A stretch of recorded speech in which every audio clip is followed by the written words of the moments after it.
विजयदास और रविदास दो सगे भाई थे। एक दिन सावरिया सेठ ने उन्हें अपनी यात्रा पर चलने का निमंत्रण दिया। दोनों भाई खुशी खुशी उसकी बात मान गए। यात्रा के दौरान सेठ ने उन्हें नई जगहों, मंदिरों और बाजारों का भ्रमण कराया।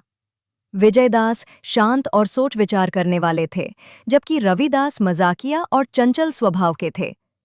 विजयदास और रविदास की यात्रा। विजयदास और रविदास दो सगे भाई थे। दोनों का स्वभाव अलग अलग था। विजयदास गंभीर, शांत और सोच विचार करने वाले थे, जबकि रविदास हंसमुख, मजाकिया और चंचल स्वभाव के। एक दिन सावरिया सेठ, जो नगर में दर्शन के लिए गए, ने दोनों भाइयों को अपनी यात्रा पर चलने का निमंत्रण दिया। सेठ का कहना था कि इस यात्रा में वे नए नए मंदिरों, बाजारों और सुंदर जगहों का दर्शन कराएंगे। दोनों भाई बहुत खुश हुए और बिना देर किए यात्रा के लिए तैयार हो गए। यात्रा का आरंभ बड़े धूमधाम से हुआ। सबसे पहले वे एक प्राचीन मंदिर पहुंचे। मंदिर की नक्काशी और घंटियों की गूंज देखकर विजयदास ध्यानमग्न हो गए।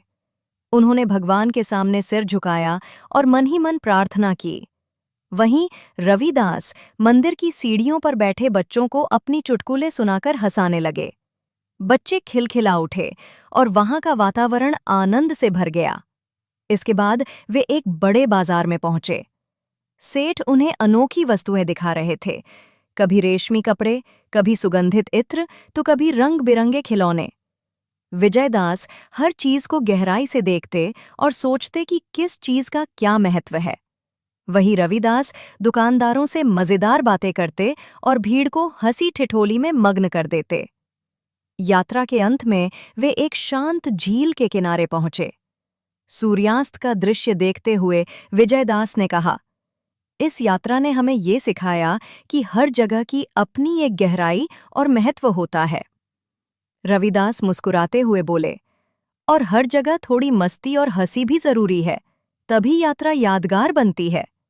सावरिया सेठ ने दोनों भाइयों की बातें सुनकर कहा, सचमुच जीवन तभी संतुलित होता है जब उसमें गहराई भी हो और मुस्कान भी।